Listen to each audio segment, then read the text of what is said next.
യുദ്ധം തുടങ്ങിയ 6ാം ദിനം ഇറാൻ പരമോന്നത നേതാവ് അയത്തുള്ള അലി ഖമനേയിക്ക് ഔദ്യോഗികമായി അനുശോചനം രേഖപ്പെടുത്തി ഇന്ത്യ. വിദേശകാര്യ സെക്രട്ടറി വിക്രം മിശ്രി ഡൽഹിയിലെ ഇറാൻ എംബസിയിലെത്തി അനുശോചന പുസ്തകത്തിൽ ഒപ്പിടുകയും ഇറാൻ സ്ഥാനപതിയുമായി കൂടിക്കാഴ്ച നടത്തുകയും ചെയ്തു. അതേസമയം മേഖലയിലെ സമാധാന ശ്രമങ്ങൾക്കായി വിദേശകാര്യമന്ത്രി doctor S Jaishankar Iran, Oman വിദേശകാര്യമന്ത്രിമാരുമായി ആശയവിനിമയവും നടത്തി. പശ്ചിമേഷ്യൻ സംഘർഷങ്ങളിൽ എന്നും നിഷ്പക്ഷ നിലപാട് സ്വീകരിച്ചു പോന്ന ഇന്ത്യയുടെ ഇന്നത്തെ നിലപാട് ശ്രദ്ധേയമായി. പശ്ചിമേഷ്യയിൽ സംഘർഷം കടുക്കുന്നതിനിടെ നിർണായക നയതന്ത്ര നീക്കങ്ങളുമായി ഇന്ത്യ സജീവമാകുന്നു. ഇറാൻ പരമോന്നത നേതാവ് അയത്തുള്ള അലി ഖമനേയിയുടെ മരണത്തിൽ അനുശോചനം രേഖപ്പെടുത്തിക്കൊണ്ടാണ് പശ്ചിമേഷ്യൻ വിഷയത്തിൽ ഇന്ത്യ തങ്ങളുടെ നിലപാട് വ്യക്തമാക്കിയത്. വിദേശകാര്യ സെക്രട്ടറി വിക്രം മിശ്രി ഡൽഹിയിലെ ഇറാൻ എംബസി നേരിട്ട് സന്ദർശിച്ച് ആദരാഞ്ജലികൾ അർപ്പിച്ചു.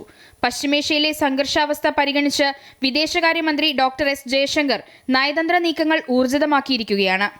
ഒമാൻ വിദേശകാര്യമന്ത്രി Sayyid Badr bin Ahmed bin Hamood Al Busaidi, Iranian വിദേശകാര്യമന്ത്രി സെയ്ദ് അബ്ബാസ് അരഗ്ചി എന്നിവരുമായി അദ്ദേഹം ഫോണിൽ സംസാരിച്ചു.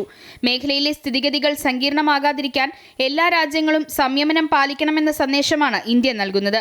പശ്ചിമേഷ്യയിലെ യുദ്ധസമാനമായ സാഹചര്യം കാരണം ഇന്ത്യയിൽ പെട്രോൾ, ഡീസൽ ക്ഷാമമുണ്ടാകുമെന്ന തരത്തിൽ പ്രചരിക്കുന്ന വാർത്തകൾ തീർത്തും വസ്തുതാവിരുദ്ധമാണെന്ന് സർക്കാർ വൃത്തങ്ങൾ അറിയിച്ചു. രാജ്യത്ത് ആവശ്യമായ ഇന്ധന ശേഖരമുണ്ടെന്നും ആശങ്കപ്പെടേണ്ട സാഹചര്യമില്ലെന്നും അധികൃതർ വ്യക്തമാക്കി.